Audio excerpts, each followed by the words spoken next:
Welcome to Shooby Dooby Doo-Wop, a podcast where we talk about pop music. We're halfway through our deep dive of the UK Top 10 Singles Chart of the 2nd of September 1984. I'm James Cook. I'm Andy Robinson. And here are the songs that we've covered so far. Down 2 to number 10, it's Whatever I Do, brackets, Wherever I Go, close brackets, by Hazel Dean. A high-energy stomper constructed from a backing track from somewhere else. Up 2 to 9, I'll Fly For You by Spandau Ballet. 80s opulence, and the video is a holiday ad for new romantics. Down 3 to number 8, it's Self-Control by Laura Branigan. A cover version of an Italian song with a video featuring bin bags. It's so much more than that. A non-mover at number 7, it's Dr. Beat by the Miami Sound Machine. Ring Dr. Beat up before 9 o'clock to get an appointment. And up 12 places to number 6, it's Ghostbusters by Ray Parker Jr. Busting made us both feel good, James. All the songs featured can be found on our Spotify and YouTube playlists. The links are in the description. And if you join our Patreon community, you can get access to our special bonus tracks podcast that is exclusively for people who help keep this podcast going. Thank you. Half a dozen songs that never made the top 10, but we feel the need to bang on about them anyway. And it sounds a little something like this. I met Morrissey once, James. Did you? Yeah. Oh, this is going to be fun, isn't it? I went to his 50th birthday party, I'm going to say. What? Yeah, man. So he was doing puppetry for kids TV in the day, and then, I mean, nothing illegal or anything, Yeah. just, a little bit of PVC. Yeah. They wrote a dictionary, and I bought it. I'd be taking that back. That is the most Smiths lyric, isn't it? It's pretty Smith-y. There's no subtext there. That is them going, this is what all our songs are about. Join our community now at patreon.com/ShoobyPodcast. Number 5. Down one to number 5, it's Elton John with Passengers. And a bit like the last song, which has a call and response, who are you going to call? Ghostbusters. Yeah. This has a call and response. Go on. Deny the passengers who want to get on a stroke off. I think it's off. Okay. We've been debating this. I'm looking it up. One thing I like, not the one thing, there's a few things I like about this song, but that beginning is pretty weird. Deny the passenger who want to get on. It's something like C, F and G. I mean, you can't get more simpler, and I like the we need a passing pair, that little bridge, simple, but it's got a little township vibe to it, hasn't it? This song, little deals with apartheid, I'm believing, from the lyrics and what I saw of the video. Deny the passenger wants to get on. He's got a touch of the Rosa Parks thing, maybe, about black people on public transport. You're looking so confused, James, like I'm talking absolute balderdash. No, you're not. You're making a lot of sense. It's me. I've been wrong all these years. Go on. I thought it was Who Wants to Get Off. And it's on. Deny the passenger who wants to get off. But it's on. Yeah. And that does make more sense about a statement about apartheid. Because in my head, it was all about assisted dying. But really? Yeah, deny the passenger who wants to get off. Yeah, but it wants to get on. Well, why not? It can be about that as well, can't you? You're listening to it all wrong, Andy. No, My world's upside down. You cannot listen to it wrong. All you can do is listen to it, let's call it stupidly, you big div, because it's about apartheid, I believe. On YouTube comments, I saw it was a cover. It's very unusual for... I listened to it. I think this is unusual for an Elton John song. Let's call it the simplicity of the chords, despite my absolute butchering of them recently. There's no real piano on it, so it's atypical for Reg Dwight, this record. Yeah, you mentioned the sort of township vibe. It is based on a South African song. It's not quite a cover, but it's very, very similar. It's pretty similar when I had a little flick over to Isanto Leazani, is it? Yeah, Isanto Leazani by Phineas Makazi, 1960 South African song. All the bits I like about this song are in that. And it's almost like he's taken... It's Bernie Taupin's written the lyrics, but he's almost taken a sort of phonetic English version of the lyrics that Phineas Makazi is singing. And thinking, oh, that sounds a bit like Who Wants to Get On? Yeah. So we'll change that to that, and then I'll make that to that fits that. Is that okay? You can do that, can't you? Yeah. Yeah. I mean, this is 2 years before Graceland comes out and is Paul Simon writing songs with absolutely South African musicians. So I'm There's not that really vibe. into it. In terms of pop music, I mean, pay people what they deserve and all that. Absolutely. Hey, join our Patreon while we're here. Thank you very much. Although deserve might be the wrong word rather than pity.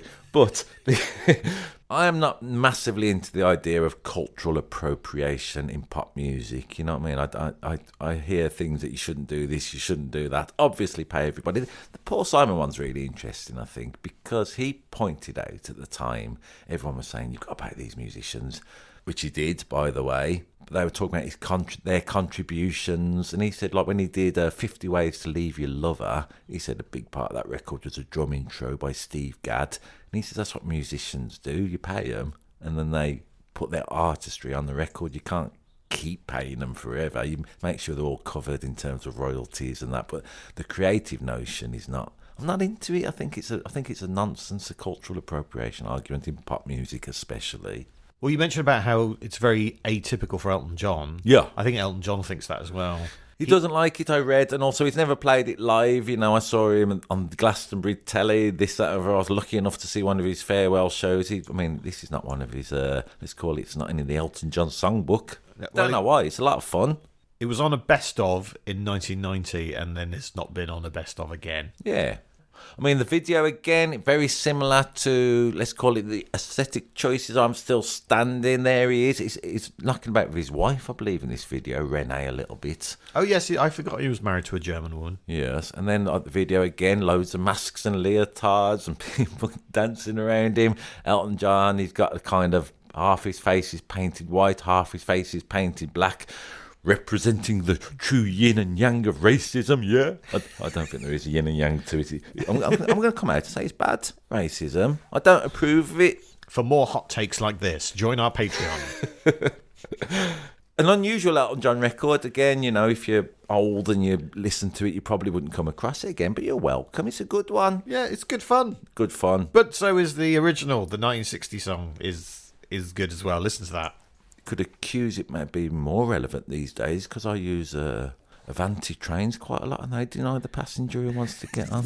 Number 4. A non-mover at number 4, it's Howard Jones and Like to Get to Know You. Well, that's how he sings it, with a big pause. Like to Get to Know You Well by Howard Jones. I like to imagine that he's singing this to a well. I'd like to get to know you well. Okay. What's going on with you and your bucket and your big hole in the ground? I get you again. This song at the time I was indifferent to as a what I was, 13, 14-year-old. I listened to it many times this week.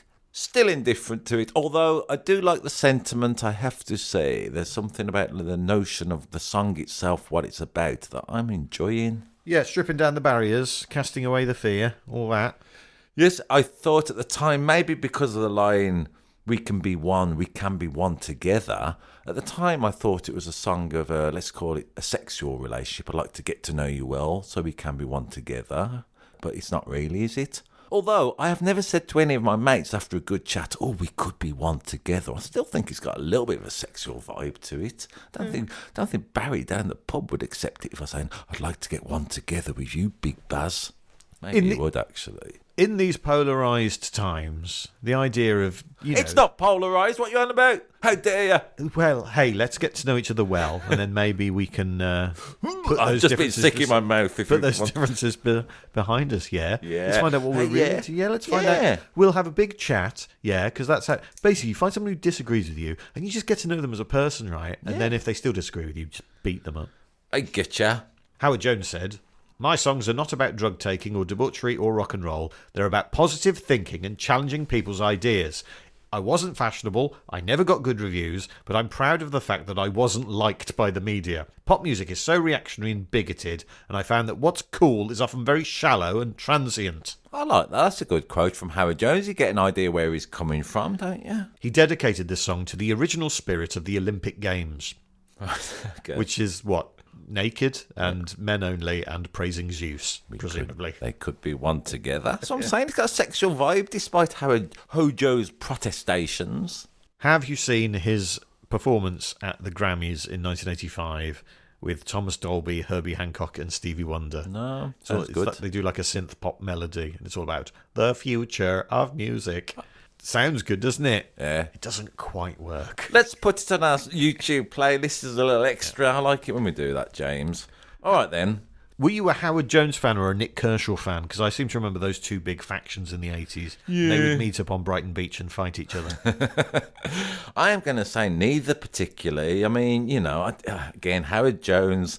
Howard Jones, it doesn't sound like a pop star's name, does it? No, I like this about him. As I go around provincial theatres of the UK, he's still out and about gigging with Nick Beggs. Do you know who he is? Yes, from Kajagoogoo. The bass player from Kajagoogoo. So I like the fact that he's still about and feeling, substantial theatre. So well done, Hojo.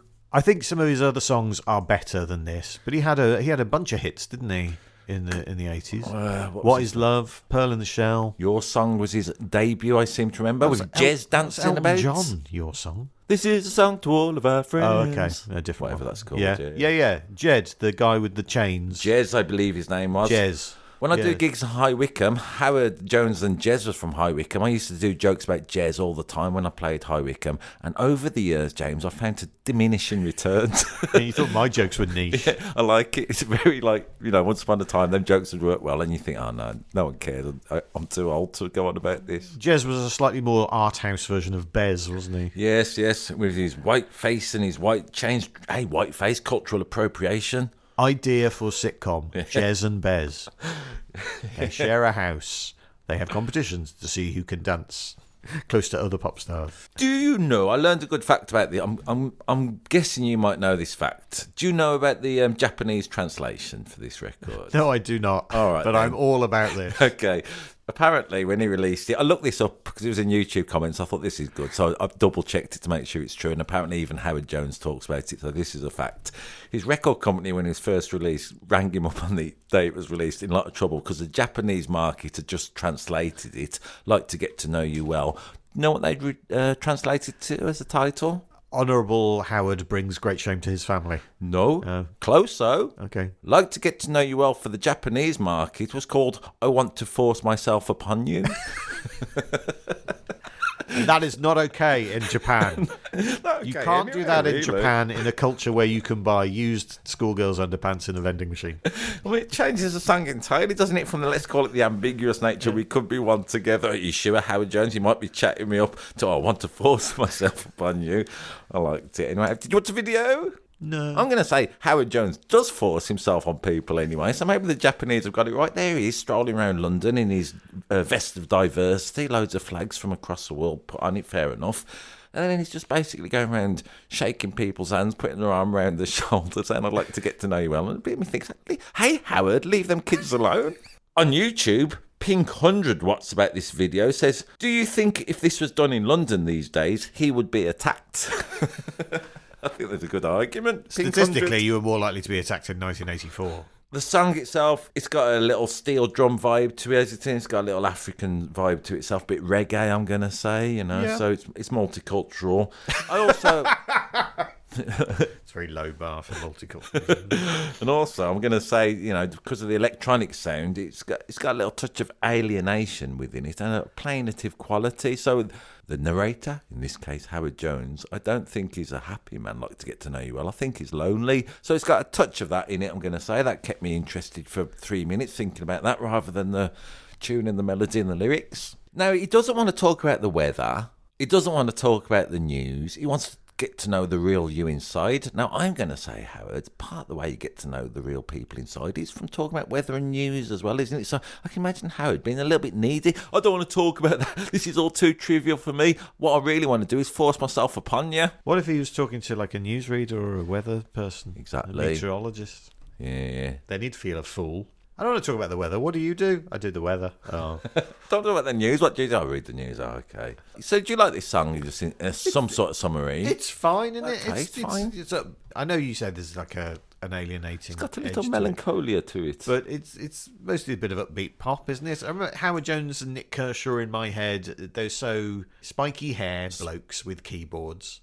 Nick Kershaw was more of a guitar player, but I get you. And they were massive for like a year, Yeah. the pair of them. And then they both disappeared. Or they just weren't in, let's call it, what do you call it, the mainstream media? What do you call it? Yeah, they're not in there because they're filling out theatre still and doing all right. So, they'll always be a pop star. Sorry, I just kicked the table all right. in rage. In a rage at Howard Jones's, let's call it, unnecessary advances. Number 3. It's a non-mover. At number 3, it's Black Lace with Agadoo. Here we are. Yeah, huge hit. Huge hit. I always like a bit of whimsy in the charts. I am going to say, with my, let's call it more indifferent attitude, I got into it this week. Yeah, because big fan of Agadoo now. Not really, but I like doing it in the context of this week. It's your favourite song of all time, is it? Favourite speaks to me, man. It really does. I mean, I have got a pineapple that I don't know what to do with, and there's a tree over there that looks like it needs a good shaking. Yeah. Should we talk about the lyrics? So, pushing pineapple, what does that mean? Does that mean like pushing drugs? Like getting people to get into pineapple? Is that what that means? If you like. I mean, it's all interpretation, hasn't it? We've just been nebulous about Howard Jones, so why would not? you push the pineapple? Yeah. Push that pineapple, will you? Because all the lyrics in the chorus bit are instructional, aren't they? Of the moves you have to do. Yes. And they start off quite euphemistic. You push pineapple, shake the tree, and then it's jump up and down and to the knees. Yeah. All right, you've stopped trying, fine. But agadoo, do, then presumably translates as sort of point with both fingers in the air at the same time, because that was the action people did to agadoo. I get ya. It's one of the songs with a key change in. Oh, I feel better now I've got that out of the way. And of course, this is a cover version. Oh, yeah. Yeah. So the story... Sounds like an old folk song, I reckon. Yeah, well, you say that. Written in 1970 by Michel Delancre and Mia Simili. 1970, you say? Yeah. Okay. As it was called Agadoo. It's spelt differently. That doesn't come across really in an audio medium. But instead of double O at the end, it's OU. And then Club Med started using it as their theme song. So people going on holiday to Club Med holidays would hear this song, Okay. Agadoo. I know one of the cheap flights at the moment, they play that Jess Glynne song now, Baby Hold My Hand, whatever song that is. And Jet 2, yeah. So I like the notion of an airline and mercilessly ripping off a pop song for their own commercial needs. I'm more than happy to talk about how great Jet 2 are if they want to become sponsors of this podcast. I have no moral scruples at all. So then there were a bunch of... Hang on. What? Someone called the Nazi Party have just got in touch saying, can we sponsor our podcast? James, what do you reckon? Someone called the Nazi Party Apparently, have got in touch. They've got a very unusual logo. Why have they got your email? Because I've been buying Kanye West T-shirts, I think. So then there were a bunch of different versions of Agadoo in various different languages. Yeah. The first band to do it in English... in 1981, was a band called the Saragossa Band, who were from Germany. And then Black Lace do their version of it in 84. The history of Black Lace, in 1979, they represented the UK at Eurovision with the song Mary Ann. They came 7th. If a British artist came 7th in Eurovision now, we'd be all about that. Wouldn't we? We'd be cock-a-hoop. But in 1979, that was shameful. Absolutely shameful. Since the map stopped turning pink, we haven't got our control, James. Their first EP that they released was produced by Freddie Parrotface Davis. Really? Like the old comedian, for people who don't know him. I like that. Such a weird thing. Isn't it?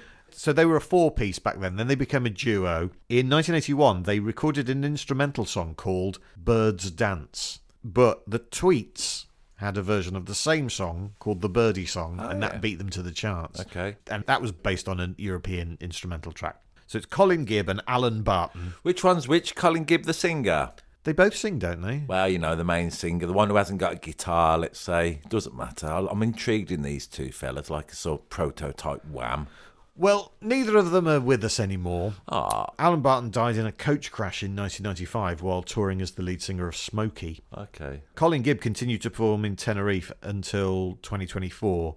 His last gig was in May 2024, and he died a few weeks later. Rest in peace, Colin Gibb. Thank you for your contribution to the panoply of pop music, as I like to say every week. I'm sort of intrigued. But don't worry, Andy, What? because there is a version of Black Lace still going. Cool. With some other guys. Yeah, all right. I mean, at the time, they were sort of mock Black Lace a little bit, obviously, weren't they? They weren't quite as cool as Howard Jones and Jez, let's say. In some ways, they were a lot cooler. There they are in the video in their leather trousers and Hawaiian shirts. They look like they're having a ball. I'm always intrigued in, let's call it the other fella, the Andrew Ridgeley of Black Lace, if you like. He also reminded me a little bit of the bloke in Right Said Fred a little bit. I like this when there's a little stupid novelty pop band.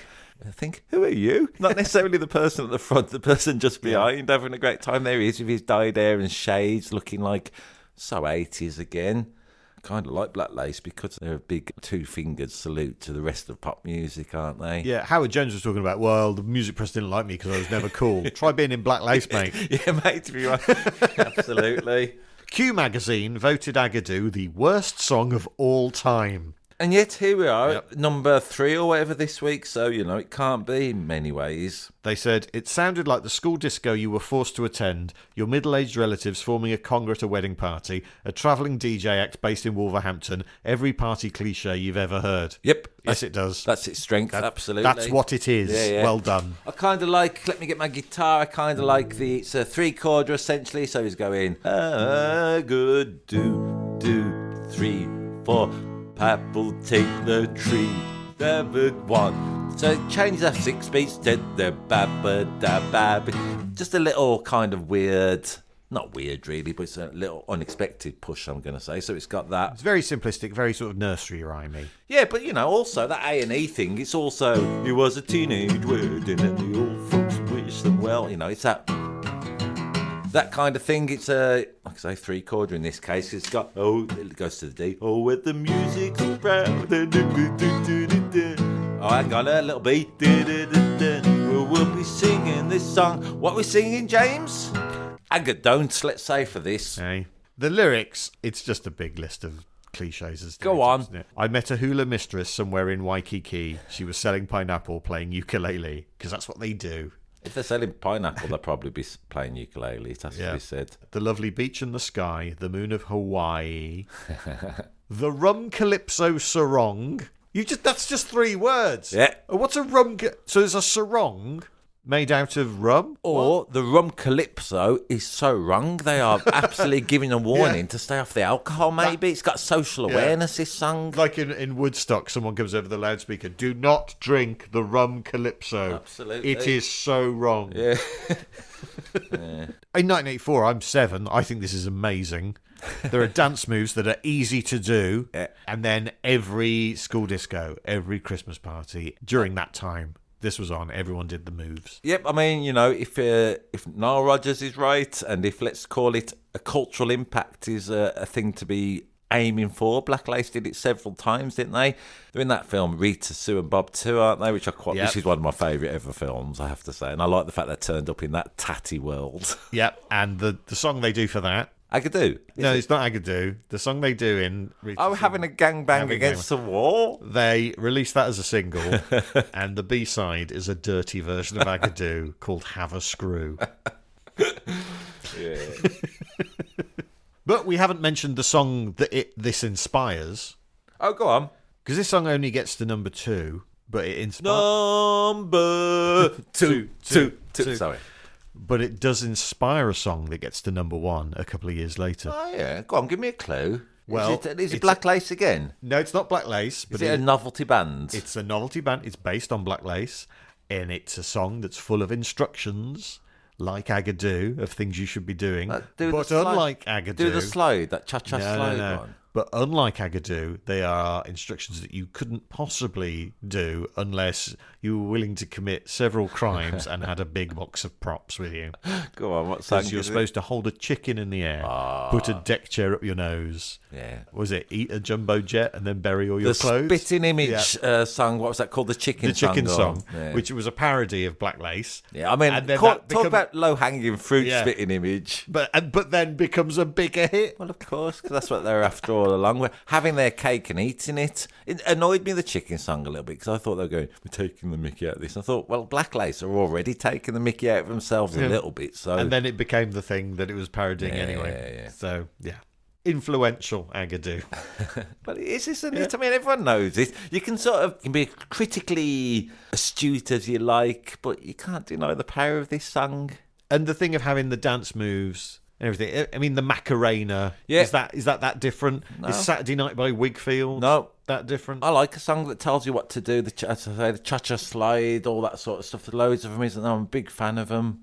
Weirdly, bearing in mind some of the other songs we've been, let's call it, ambivalent about, we're both giving a big thumbs up to Agadoo. Not a big thumbs up, but a kind of, it is what it is. Don't get all snotty about it. Don't be proper music men, Q Magazine. Irk the purists. Yeah. And accept it for what it is, which is a party song It is annoying. You're not supposed to play it at your bloody funeral. What I liked about Black Lace sometimes when I did see him doing songs about gangbangs and stuff like that. But both of them, they had a real don't give a shit attitude. They were smiling. You know what I mean? They somehow imbued the notion. We know this is daft. We know it's ridiculous. But, they were convincing with it. Number 2. Last week's number 1, down 1 place to number 2. It's George Michael. Why has he got chocolate round his mouth? Because of the careless whisper. It's a great joke, isn't it? I mean, luckily, I was recently at my friend at the service station. We bought loads of sweets and drinks and whatever. I said, I've lost my whisper. She went, careless. And so I'll live on that joke. Yeah, because the Whisper chocolate bar had recently come out in 1984 as well. Yeah. That was a whole big deal, wasn't it? Yeah. There were adverts that were dead sophisticated. And everything. Anyway, George Michael will be delighted. The estate of George Michael will be delighted that we are giving all the attention to, let's call it, that chocolate bar. I'm going to say, James, I love George Michael. I have never voluntarily chose to put Careless Whisper on. For some reason, leaves me cold a little bit, this song. What? Yeah. Why? I don't know. It's just something about it. It's too long for a start, I felt. It used to drag on. On YouTube, Kay Ozzy says, nostalgia is the best and worst feeling at the same time. So, it's very there's a wise. touch of that. It's very good, wise. isn't it? This is so huge, though. It sold 11 million worldwide. Yep. That's kung fu fighting numbers. I like Carl Douglas being a benchmark for us. From now on, it is.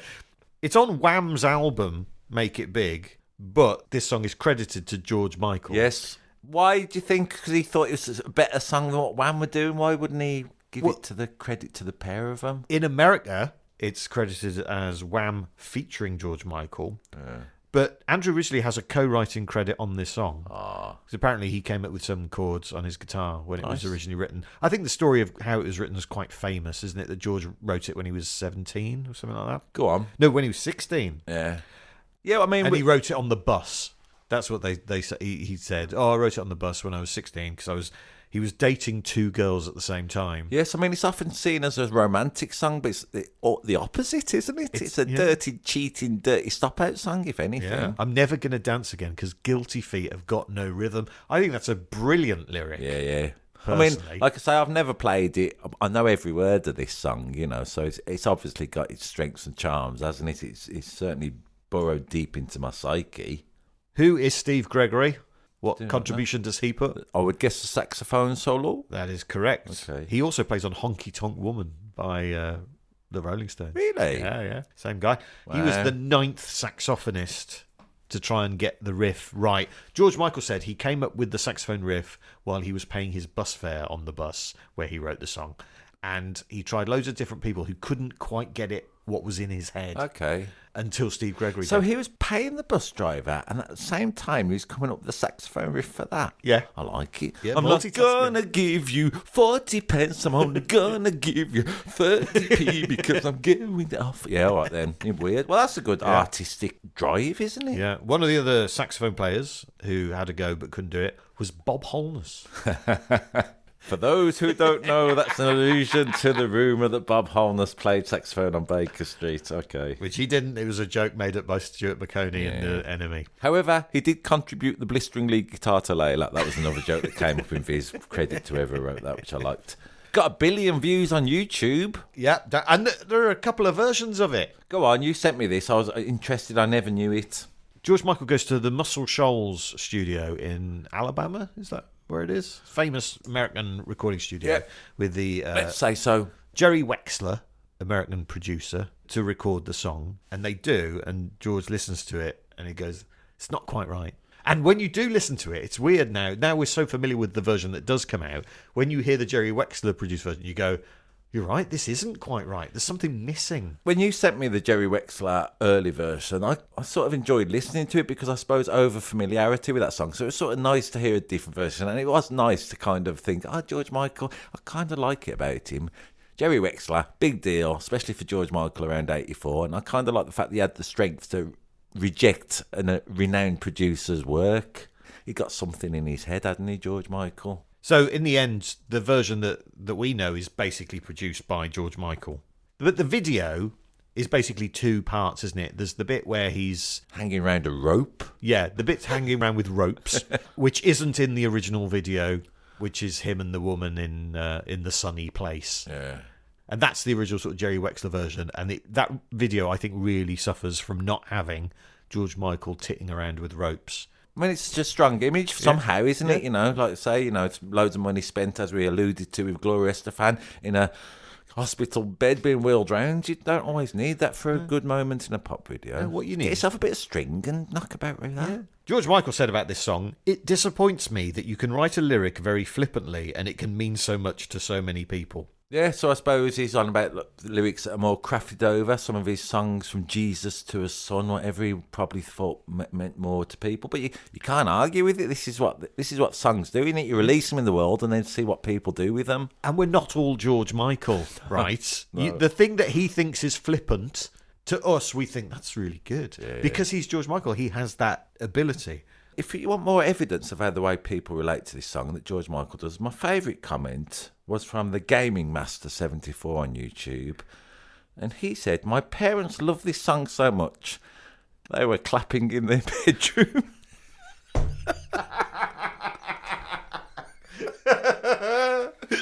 They must have really enjoyed this song.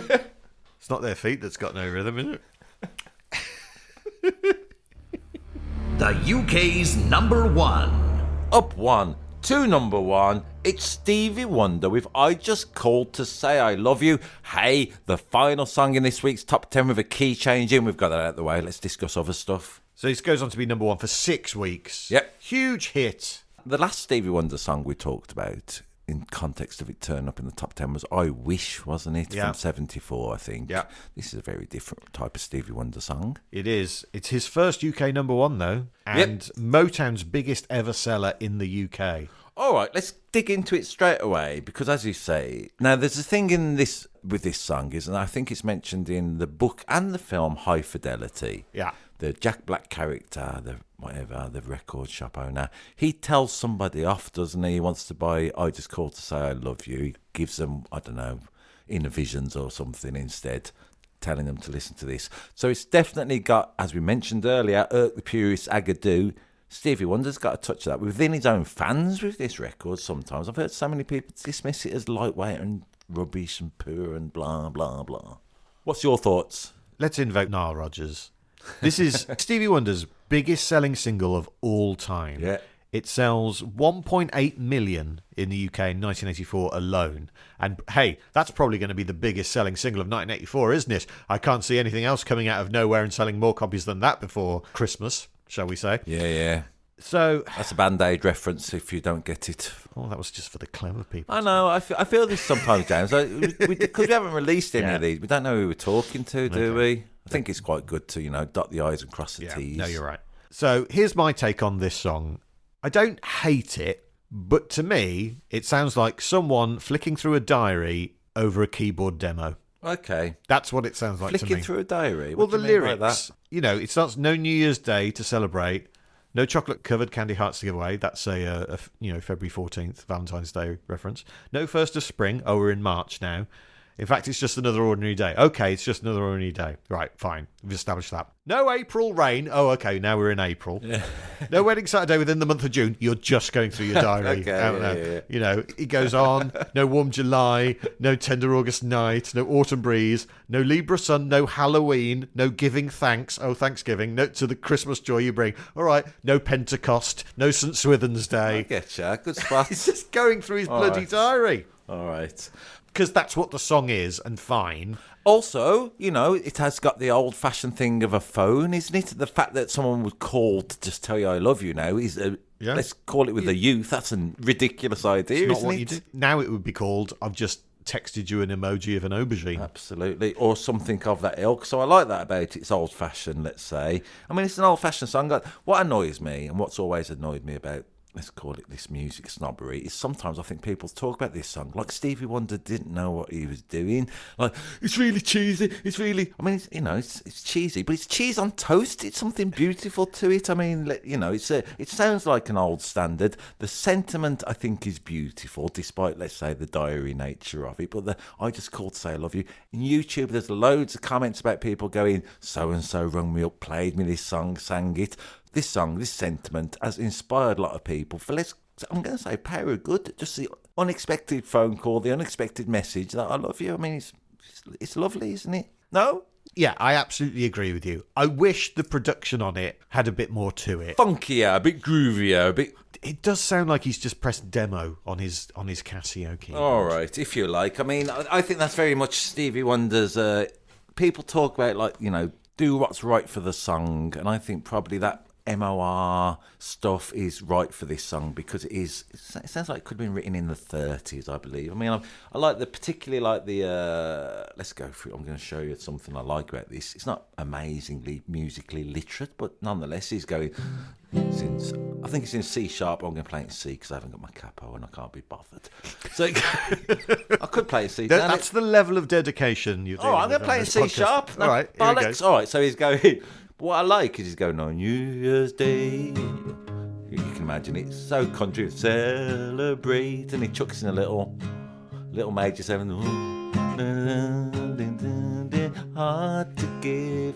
Little major 7th, and he goes up to in this case it would be E flat minor rather than D minor, to give away, and then another major 7. Little shifts, So. Stevie Wonder, so this is kind of bread and butter to him, but it's got lovely little bits of music in for the melody, I believe. And and the chorus, I just go to say I love you. So simple, isn't it? And pretty, I think. I like this song, and I'm going to say, especially after listening to some of the stuff that left me cold this week, I've enjoyed it even more. Well, 1.8 million other record buyers in 1984 clearly agreed with you. As did the judges of the Academy Awards, where this wins the Oscar for Best Song, as it features in the movie The Woman in Red. I remember. IMDb rating 6.0, which is not as high as Ghostbusters' IMDb rating, so maybe Ghostbusters was the real winner. The Best Song nominees that year... So you got this, you got Ghostbusters, Let's Hear It for the Boy. Great song. Denise Williams. Yeah. Against All Odds. Phil Collins. And Footloose. That's strong, yeah, isn't it? That's a strong category. Because it's very rare that all the best songs are hits. And they all were. They were all, in fact, US number ones. And that's the only time that's ever happened. Stevie Wonder wins the Oscar. He goes up and he dedicates his award to... Jesus! Nelson Mandela. And the next day... all of Stevie Wonder's music is banned in South Africa. Oh, really? Yeah. Oh, interesting. They denied the Stevie Wonder who wanted to get on. I mean, I saw him sing this at Glastonbury once. I was banging on about Glastonbury. Yeah.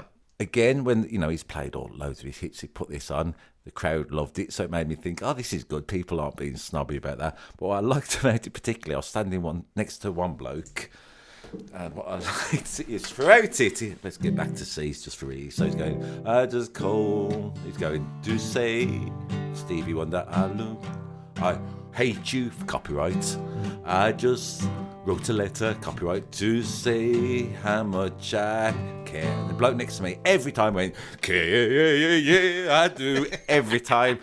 He didn't save it for the last one. He was getting on my nerves, and after a bit, I began to love him. You forget that's a hook, isn't it? And to say, that lovely. This was apparently the first UK number one to be written, performed, produced, and have all the instruments played by one person. Really, that's surprising. Yeah, but what instruments are there? There's a keyboard. And he's pressed the demo button. Okay, all right then.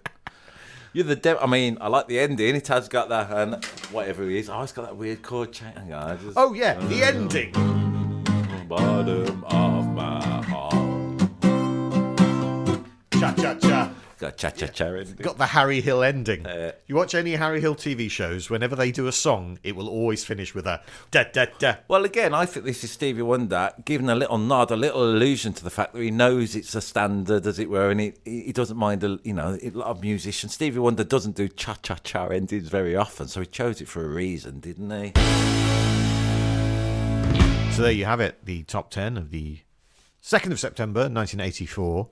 Lots of famous songs in there, but, Andy, which one would be your favourite? My favourite this week, like I say, I was hoping from listening to it that I would warm up to this song in the top 10 in our forthcoming Patreon content. Like I say, I'm going to talk about 3 songs I bought and engaged in, so it's not just that I was a misery guts in 1984 or whatever, there's loads of stuff I like. This top 10 was, I'm going to say, my least favourite we've done so far, after doing 18, 19, 20 of these, whatever you want to call it. So, to cut a long story short, it's not Spandau Ballet, but it is Stevie Wonder is my favourite. You're so vanilla. I'm a basic bitch. I mean, it's got Ghostbusters in it, so obviously I'm going to pick Ghostbusters for all the right reasons. All the nostalgia reasons. But I would like to give a shout out to Self-Control by Laura Branigan, which I think is an absolute banger. You can listen to this top 10 and the 6 other records me and James are going to discuss for our Patreon members. Despite what I've said, don't listen to me. I'm only a man with an opinion. It's, you might really enjoy it, even if you don't know it. I've enjoyed it a lot more than you have, it turns out. Cool. Well, that's good. That's all right sometimes, isn't it? Yeah. Oh, we should say that one of the Patreon songs is not on Spotify, so it is only available on the YouTube playlist. And let's say thank God for one you chose. Because coming up in our bonus tracks, we've got songs about everything and nothing, accessories, holidays, rain and flames. All you have to do, sign up to our Patreon, bung in a couple of quid a month, and you can listen to an extra episode every single week. I am going to thank the British record buying public of 1984 to put these records in the top 10, but more specifically, I'm going to thank you for listening. We appreciate it. Me? You weren't listening a lot of times. You were looking at me when you said, thank you for listening. I knew you weren't listening to a lot of what I said, so I'm going to thank anyone who's stumbled upon this. We appreciate it. Huh? Until next time, tell your friends all about us and Shooby Dooby Doo up. Bop, bop, shoo up.